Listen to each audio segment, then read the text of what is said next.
நல்ல வேளை R Udhayakumar sir வரல. அது வந்து தான் இங்கேயே என் கதை முடிஞ்சிருக்கும். வசந்த மாளிகைக்கு வந்துட்டு நான் வசந்த மாளிகை ஆகியிருப்பேன்.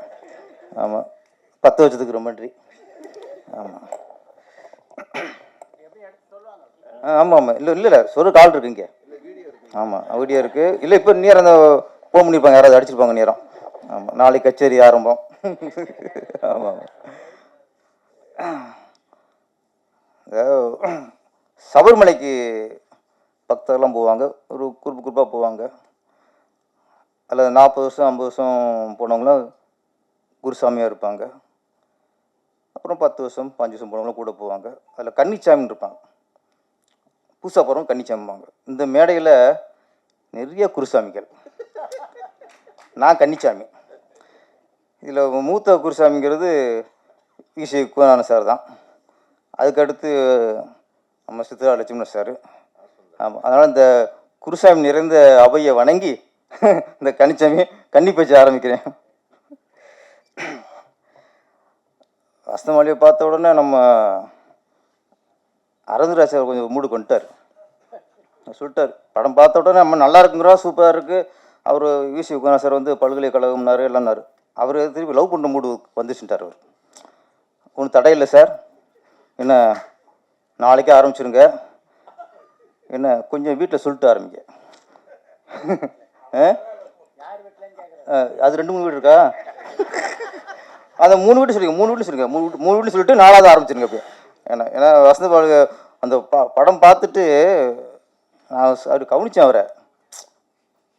அப்படியே லவ் மூடு போயிட்டார். சிவாஜி கணேசன் கண்ணை விட இவர் கண்ணில் காதல் கொப்பளிக்குது அப்படியே. அதில் நாளைக்கே நீங்கள் ஸ்டார்ட் பண்ணிடுங்க, வாழ்த்துக்கள். அப்புறம் விசிக்கு குணாஸ் சார், அவர் வாணிஸ்ரீயை வந்து அழகு கம்மின்னு சொன்ன உடனே சித்ரா சுகம் வந்துருச்சு.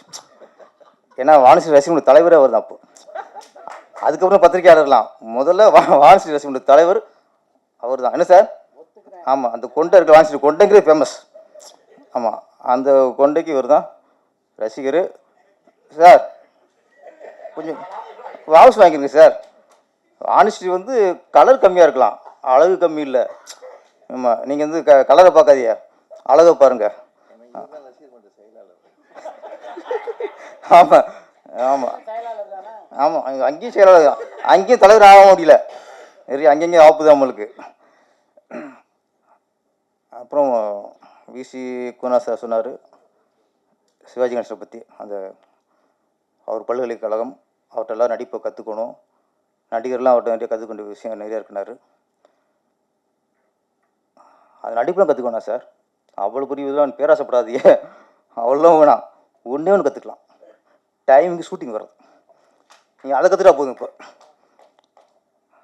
மனோஜ்குமார் சொன்னார்ல, டைமிங்கை நீ சொல்லி ஆனார்ல. ஏன்னா அதுதான் பெரிய நடிகர். என்னென்னா அந்த இயக்குனருக்குள்ள மரியாதை கொடுத்துருது. இயக்குனர் அடிமையாக நினச்சி என்ன பண்ணுறது? நான் நாளைக்கு 11 மணிக்கு வரேன், அப்போ சாப்பிட்டு வச்சுக்க வேண்டியதான் இயக்குனர் அடிமையாக நினைக்கிறது. அதனால் சிவாஜி கணேசனை பார்த்து நம்மலாம் நடிக்கணுங்கிறதுலாம் நீங்கள் அவ்வளோ பேர் ரொம்ப பேராசப்படுறீங்க. இன்றைக்கி அவர் அது மாதிரி டைமிங்க்கு வந்தால் போதும் சார். இன்றைக்கி இது சிலர் டைமிங்க்கு வராங்க, அது டைம் வந்தாலே பிடிச்சி காப்பாற்றலாம். அன்றைக்கி நடிக்கிறது அப்புறம். அப்புறம் சிவா இன்றைக்கி நான் இப்போ சித்ரா சார் பார்த்து போகிற மாதிரி இருக்குது, விசி குருநாத் சார் பார்த்து போகிற மாதிரி இருக்குது, நம்ம அண்ணன் மனோஜ்குமார் சார் பார்த்து போகிற மாதிரி இருக்குது. இல்லை என்னென்னா இவங்களாம் ஒரு மேதை சிவாஜி கணேசன் சாரோட பணிபுரிச்சிருக்கு. நம்ம படம் பார்த்த அதான் படம் பார்த்து வியந்தோம், நீங்களாம் கூட பார்த்து பழகி நீங்கள் வியந்திருக்கீங்க. அதனால் உங்களை பார்க்கும்போது ரொம்ப ரொம்ப புறமையாக இருக்குது. ஆனால் அதில் ஒரே ஒரு சந்தோஷம், ஒரு சிவாஜி கணேசன் சார் வீட்டுக்கு நான் போய் அவரை சந்தித்து பேசியிருக்கேன். ஆமாம், அது ஒன்று தான் இந்த மேடையில் இருக்கும்போது எனக்கு நல்ல வேலை அவர் அப்போலாம் நேராக பார்க்குறது பெரிய விஷயம். வீட்டுக்கு போய் ரூமில் போயிட்டு பார்த்து நாம் இப்போ நம்மளே உள்ளே விடுவா நம்ம அசிஸ்டன்ட் டைரக்டரு. அப்போ அஜித் சாரோட மேரேஜ் டைம், அவருடைய இன்விடேஷன் கொடுக்குறதுக்காக சாலினி அவங்க அப்பா நான் கூட ஒட்டிட்டு போகிறதுக்குல அப்படி போனதான் போய் அப்போ கொடுத்து. அப்போ என்னென்னா எல்லாருக்கும் கூல் ட்ரிங்க்ஸ் கொடுத்தாங்க. எனக்கு அப்போ கொஞ்சம் இருமல் இருந்த டைம். அப்போ பாபு சார், ஷாலினி எல்லோரும் உள்ள சாப்பிட்டாங்க. நான் அப்படியே வச்சு குடிக்கணும்னு நடிச்சிட்டே இருக்கேன். யார்கிட்ட? நடிக்கிறதுக்கு முன்னாடி நான் குடிக்கணும்னு நடிச்சுக்கிருக்கேன். அப்படியே கொஞ்சம் அப்படியே கொஞ்ச நேரம் அவங்க கொஞ்சம் சீரியஸாக பேசியிருந்தாங்கல்ல, மெல்ல கீழே வச்சுட்டேன். ஒரு வாய்ஸ், உங்களுக்கு டீ காஃபி கொண்டு சொல்லவா அப்படின்னாரு. என்னடா அது? இல்லை சார், இல்லை அதை ஒதுக்குறீங்களே அப்படின்னாரு. அவன் ஒரு குடிச்சு குடிக்க நடிக்கிறா, அது அவளை பேசி கவனிச்சிருக்காரு அவர். அப்போ இங்கே வந்து நம்ம வந்து இல்லை சார் இருமல் இருக்குது, டீ காஃபி குடிக்க சொல்ல முடியுமா? ஒன்றும் இல்லை சார், இருமலாவது விக்கலாவது அஷ்டன் அப்புறம் பார்த்துக்கோ அப்படின்ட்டு. அவர் அந்த அனுபவம் ஒரு நேராக பார்த்தோம். அவர் நம்மகிட்ட வந்து ஒரு வார்த்தை பேசியிருக்காரு. இதெல்லாம் வந்து பார்க்கும்போது ரொம்ப ரொம்ப சந்தோஷமாக இருக்குது. அப்புறம் மனோஜ்குமார் கூட சொன்னார்ல டைமிங் என்ன சொல்கிறேன்னா, ஒரு சார் என்ன சார் ராஜான்னு ஒரு படம் கஸ்தூரி ராஜா டைரக்ஷனில் நடிகர் சிவாஜி கணேசன் முரளி சார் நடிக்கிற படம். அப்போ நான் படம் பண்ணுறக்க முரளி சாரை அப்பப்போ மீட் பண்ணிக்கிட்டு இருக்கேன். ஒரு நாள் வர சொல்லியிருந்தார். நான் காலையில் போயிட்டேன். ஒன்று அப்போ தான் அவசரமாக ஷூட்டிங் கிளம்பிட்டு இருக்காரு. டக்குன்னு என்ன பண்ணார், நான் ஷூட்டிங் கிளம்புறேன், நீங்கள் கூட வாங்க அப்படின்ட்டார். வண்டி டிரைவர் பக்கத்தில் முனிசிட்டில் முரளி சார் உட்காந்துட்டார், பின்னாடி நான் உட்காந்துட்டேன். அப்படியே போயிட்டுருக்கு ஏஆர்எஸ் கார்டன். அந்த கேட்டுக்குள்ளே போகும்போது ஒரு 8:30 இருக்கும். கேட்டுக்குள்ளே வண்டி நுழையுது. கொஞ்சம் போனோன்னே முரளி பதறாரு டிரைவர்கிட்ட, நிறுத்துக்கிறார். அவன்கிட்ட கொஞ்சம் நிறுத்திட்டான். எனக்கு பதட்டான், என்னடா இவ்வளவு பதறாரு, என்னடான்னு புரியல. பார்த்தா வண்டி உள்ள அப்படின்ட்டு அங்கே பார்த்தா சிவாஜி கணேசன் சார் அந்த கோயில் இருக்குல்ல அந்த இடத்துல சீட்டில் உட்காந்துருக்காரு. வண்டியை நிறுத்திட்டு இறங்கிட்டார் சார். இறங்கி சைடில் அப்படியே ஒளிஞ்சு ஓடுறாரு முரளி சார். ஓடி போய் நான் எனக்கு புரியல நம்ம கூட ஓடுறதா அப்படி. அப்புறம் போயினா அப்புறம் டப்பு டப்புன்னு 10 நிமிஷம் ரெடி ஆகி இன்னொரு ட்ரெஸ் அவர் இந்த கராட்டா ஆர்மர் ட்ரெஸ்ஸு போட்டு திருப்பி அப்படியே சுற்றி வந்து சிவாஜி நிற்கிறாரு. அவர் ஒரு லுக்கு விட்டார். திரும்பி அவர் இப்படி விடாது. ஏன்னா சொல்கிறேன் டைமிங், முரளி வந்து அவர் யூத்து, இவர் அப்போ சீனியர் ஆர்டிஸ்ட்டு. அப்போ இந்த ஆப்ரேஷன் பண்ணதுக்கு அப்புறம் உள்ள டைம் அது. அப்போ அவர் 7:30 மணிக்கு வந்துட்டார். ஒரு 8:30 மணிக்கு போகிற 7:30 மணிக்கு வந்துட்டாராம். அதனால் சொல்கிறது நடிகர்களுக்கு வந்து டயத்துக்கு வந்தாலே எங்களுக்கு பிடிச்சிட முடியல. இயக்குனருக்கே பெரியது. அப்போ நாங்கள் நினச்சப்போ எடுக்க முடியும். அன்றைக்கி அப்போ தான் அந்த சீன் நாங்கள் முடிக்க முடியும். நாங்கள் இன்றைக்கி இந்த சீனை முடிக்கலாம்னு நினைக்கும்போது ஹீரோ 12 மணிக்கு தான் எப்படி சீன் முடிக்கிறது? அப்போ மொத்த பழியும் சுமக்கிறது யாருன்னா 40 நாள் 50 நாள் படத்தை எடுக்க 50 நாள் நம்ம நினைப்போம், சொல்லியிருப்போம் ப்ரொடியூசர்கிட்ட, 60 நாள் ஆகும். இழுத்து விட்டான் செலவை. யாரை சொல்லுவாங்க? எங்களை சொல்லுவாங்க, டேரக்டர் சொல்லுவாங்க. டேரக்டர் இது செலவு எடுத்து விட்டான், 40 நாள்னா 50 நாள் எடுக்கிறான். யார் காரணம்? ஹீரோக்குள்ள டயத்துக்கு வந்தால் அதுவும் சில இயக்குனருக்கும் சில வேறு காரணங்கள் இருக்குது. இதுவும் ஒரு காரணம். அதில் சிவாஜி கணேசன் ஃபாலோ பண்ணி ஃபஸ்ட்டு டைமுக்கு நம்ம ஃபாலோ பண்ணலாம். அப்புறம் விசி குன்னான் சார் சொல்லார், அது வந்து எனக்கு அதிசயமாக இருக்குது. அந்த சொல்ல நினச்சி பார்க்கும்போது இப்படிலாம் அவர் பிடிச்சிருப்பாரா? ராமநாடு சார் சொன்னார், ஒரு கதையை படிச்சுட்டு அந்த கதை மேலே ஒரு ஆர்வம், இதை படம் பண்ணணும் நடிச்சுட்டு தலைமாட்டிலேயே கதையை வச்சுருக்காரு. விழிஞ்சால் அந்த கதையை படிக்கிறாரு. இந்த கதையை படம் பண்ணுங்கிறதுக்காக அந்த என்டி ராமராவ் படத்தையே அவர் இன்னொருத்தர் கொடுக்குறாரு. அப்போ அந்த கதைக்கு கொடுத்த முக்கியத்துவம், ஒரு ப்ரொடியூசர் ஒரு கதைக்கு கொடுக்குற முக்கியத்துவம் இதோட உதாரணம் இல்லை சார். அவ்வளோ கதை நேச்சிருக்காங்க அவங்க, அந்த கதையை நம்பியிருக்காங்க. அவங்க கதை தான் அஸ்திவாரம் நம்பியிருக்காங்க. இன்னைக்கு ஷூட்டிங் போயிட்டு இருக்கு, அந்த படம் ப்ரொடியூசருக்கு கதை தெரியுமா? இன்னைக்கு ஹீரோக்களோட கால்ஷீட் வச்சு தான் அலையிற தவிர யார் கதை வச்சுட்டு அலைகிறா? அதனால் விசி குணால் சார், நீங்கள் பல ஃபங்க்ஷனில் வரணும். இந்த மாதிரிலாம் சினிமா இருந்துச்சுடா, இப்போலாம் நடிகர் இருந்தாங்க, இப்படிலாம் பிடிச்சிட்டு இருந்தாங்க, இப்போலாம் நடிகர்கள் இருந்தாங்க, இப்போலாம் இயக்குனர் இருந்தாங்க அப்படிங்க சொல்லும்போது தான் இப்போ ஜென்ரேஷனுக்கு எப்படி இந்த சினிமா இப்படி சீரழிஞ்சு இருக்குன்னு உணர முடியும். அது மாதிரி பல்கலைக்கழகம்னாரு. எனக்கு பார்த்தா அந்த வசந்த மாளிகை நான் சின்ன வயசில் டூரிங் தேட்டரில் பார்த்தது. எங்கள் ஊர் நாட்டசங்கோட்டை, எங்கள் ஊரில் டூரிங் தேட்டர் இருக்கும். அப்போ சிவகங்கையில் கொஞ்சம் டவுன், அங்கே ஒரு தேட்ரு. இந்த பக்கம் காலாறுவேல், அங்கே ஒரு டவுன். அங்கே சுற்றி ஒரு 4 தேட்டர் இருக்கும். சில படங்கள் தான் எங்கே போட்டாலும் அங்கேயே போய் பார்ப்போம். சிவகங்கையில் போட்டால் அங்கேயே பார்த்துருவோம், காலாறுவேலில் போட்டால் அங்கேயே பார்த்துருவோம், கல்லூரில் போட்டால் அங்கேயே பார்த்துருவோம், நாட்டசங்கில் போட்டால் அங்கேயும் பார்ப்போம். அப்படி எங்கே எந்த தேட்டரில் போட்டாலும் அங்கேயும் பார்க்குற படம் தான் வசந்த மாளிகை. எங்கள் ஊரில் போய் எம்ஜிஆர் ரசிகர் இருப்பாங்க, சிவாஜி ரசிகர் இருப்பாங்க. எல்லார் வீட்டுக்கும் போவோம். எம்ஜிஆர் ரசிகர் வீட்டில் எம்ஜிஆர் படம் ஃபோட்டோ போட்டிருக்கோம். நம்ம சிவாஜி ரசிகர் வீட்டில் அவர் படம் போட்டிருக்கோம். இல்லை எம்ஜிஆர் ரசிகர்களுக்கும் சிவாஜி ரசிகர்களுக்கும் என்ன வித்தியாசம்னா, பழகினதில்லை சார். எம்ஜிஆர் ரசிகர்கள் பயங்கர வெறியாக இருப்பாங்க. எம்ஜிஆர் படம்னா 4 தடவை பார்ப்பாங்க.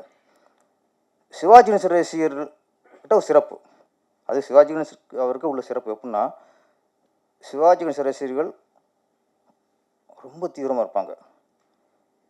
எம்ஜிஆர் சிவாஜி ரசிகர்கள் வந்து சிவாஜி படத்தை படம் பார்ப்பாங்க. இந்த எம்ஜிஆர் ரசிகர்கள் வந்து சிவாஜி பார்த்துவாங்க சார். சிவாஜி படம் எல்லா படம் பார்த்துருவாங்க. அவங்களும் ரசிகர், எம்ஜிஆர் ரசிகராக இருப்பாங்க. ஆனால் வசந்த மாளிகை பார்ப்பாங்க, தெய்வம் பார்ப்பாங்க, சவால சமல்னு பார்ப்பாங்க, எல்லா படத்தையும் பார்த்துருவாங்க. ஆனால் சிவாஜி ரசிகர் இருக்காங்கல்ல, மோசமான ஆளுங்க சார். நீ எங்கே விட்டு பிள்ளை போடு, அன்பிவா போடு, எங்கள் ஆள் படத்தை பார்ப்போம் அப்படிப்பாங்க. நான் சொல்கிறது கூப்பிடுவேன். எம்ஜிஆர் படம் பார்க்க மாட்டாங்க. அது எம்ஜிஆர் படத்தை பார்த்தா அவங்க என்னமோ சிவாஜி போட்டு துருவ மாதிரி அவங்க. அது படம் தானே, ஒரு கதை பார்ப்பேன். அவ்வளவு வைராக்கியம் உள்ளவங்க சிவாஜி ரசிகர்கள். எம்ஜிஆர் ரசிகர்கள் பெருந்தன்மையானவங்க அவர் மாதிரி.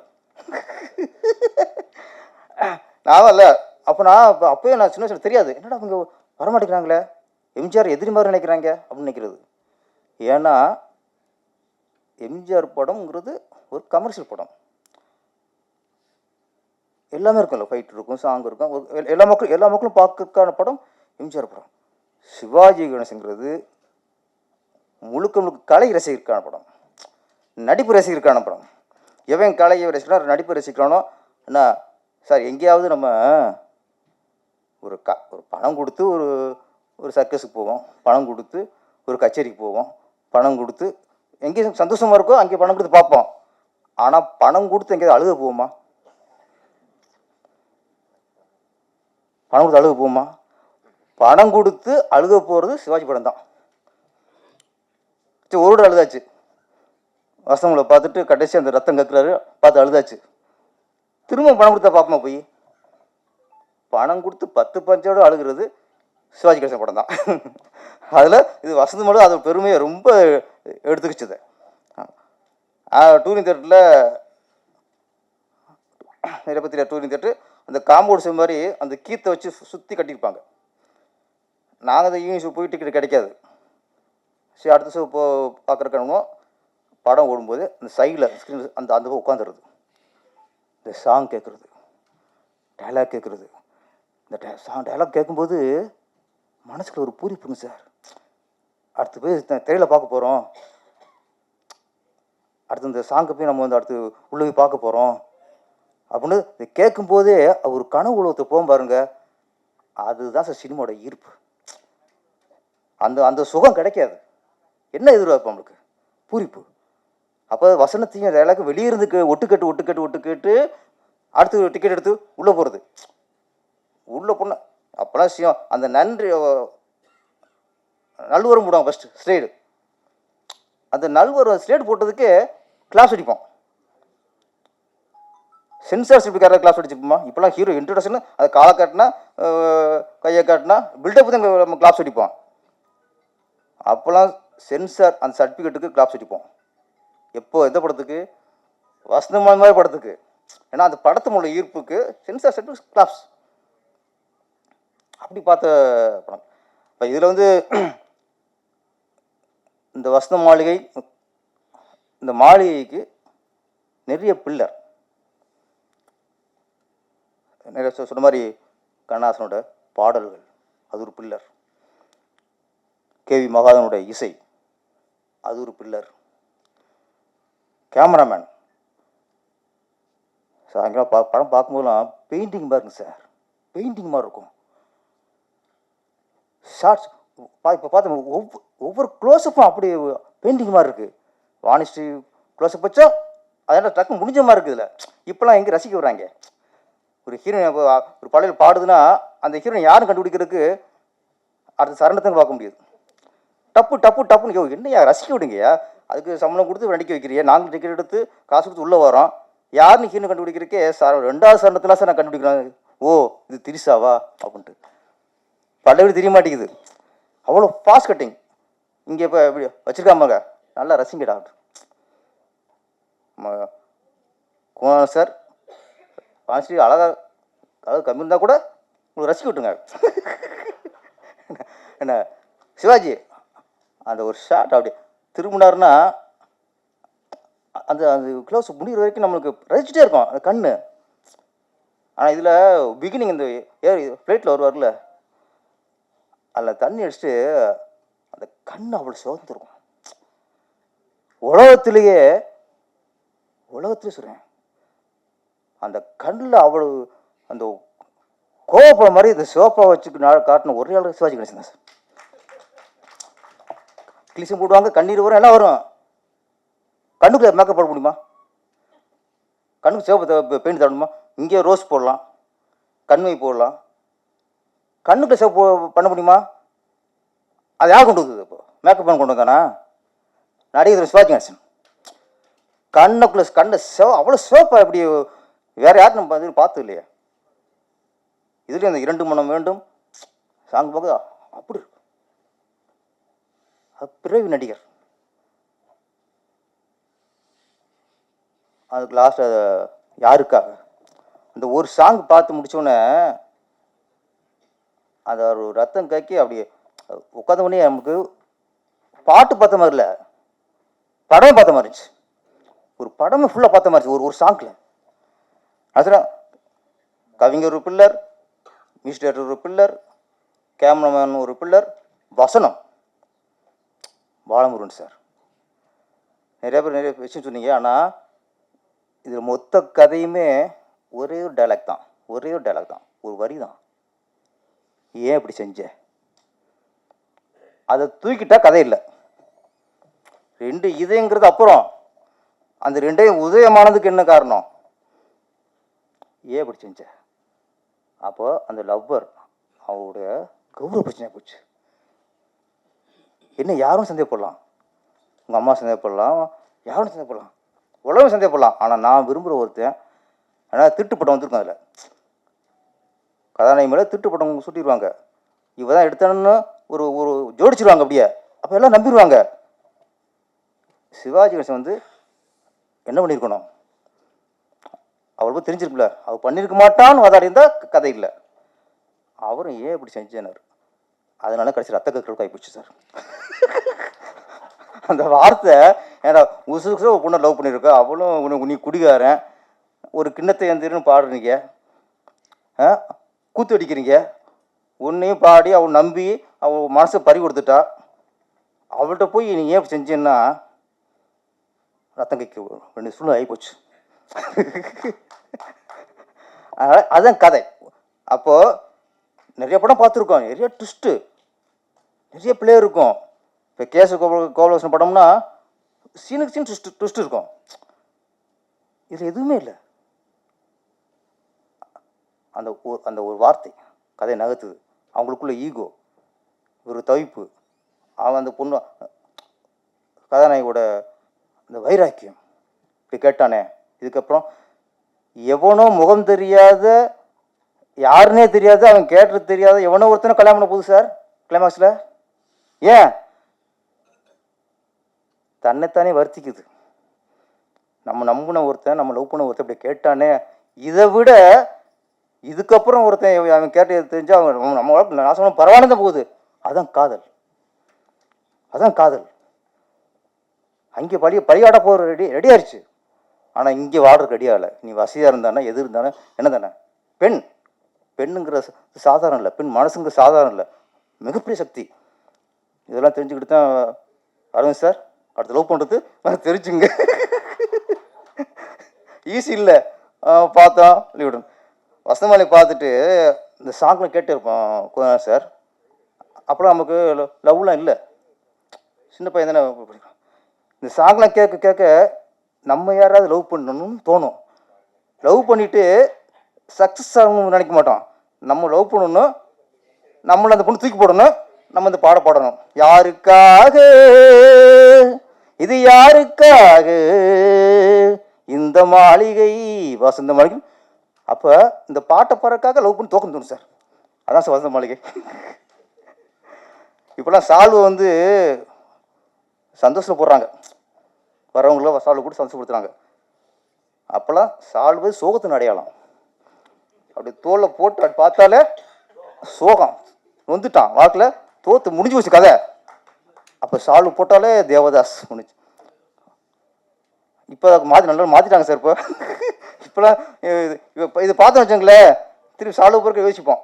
அதனால் விஜயமுரளி சார் நல்ல வேலை நீங்கள் இதில் சால்வு கொண்டு எங்களுக்கு போடலை. அவர் தெரிஞ்சு போச்சு, இதை போட்டால் நம்மளும் எல்லாரும் பாட ஆரம்பிச்சுடுவாங்க. மனோஜ்குமார் சார் அவருக்கு அங்கே போயிடும், ஊருக்கு ஞாபகம் போயிடும்.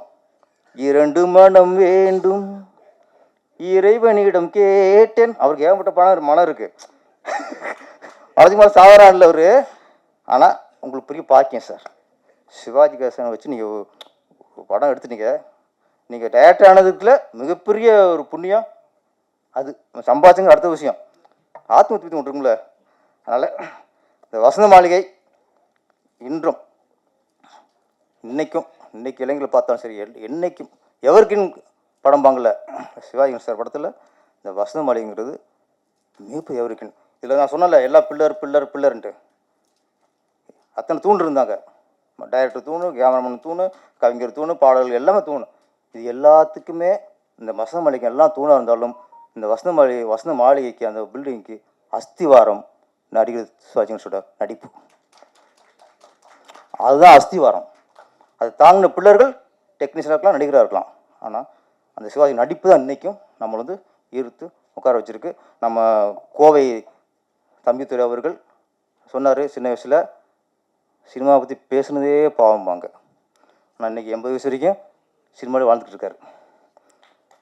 நீங்கள் அன்றைக்கி பேசுகிறது பாவம், ஆனால் இன்றைக்கி வசனம் வாங்கி ரிலீஸ் பண்ணிக்கல, அது புண்ணியம் சார். என்ன அன்றைக்கி அது புண்ணியம் உங்களுக்கு. நல்ல ஒரு அதுவும் ராசியான கேள்வி வாங்கியிருக்கீங்க. கண்டிப்பாக இது லாபம் வரும். இந்த படம் மீண்டும் ஏற்கனவே விட்டுக்கிட்டே இருக்குது, மீண்டும் எப்படி நம்ம கல்யாணம் பண்ணியிருக்கலாம், பிள்ளைகளும் பத்துருக்கலாம். ஆனால் அந்த ஃபஸ்ட்டில் வரும்போது டக்குன்னு ஒரு பொறி வரும் பாருங்க, அதை நினச்சிட்டே இருப்போம். லவ்னால நம்ம லவ் சாங் கேட்டால் உடனே நம்மளுக்கு ஞாபகம் பொண்டாட்டி ஞாபகம் வராது. எவனுக்கும் ஸ்கூல் படிக்கும் ஒரு சைட் டீச்சர் இருக்கும்ல, அதான் ஞாபகம் வரும். அது மாதிரி இதுவும் கட்டு சார், இதுவும் கட்டு.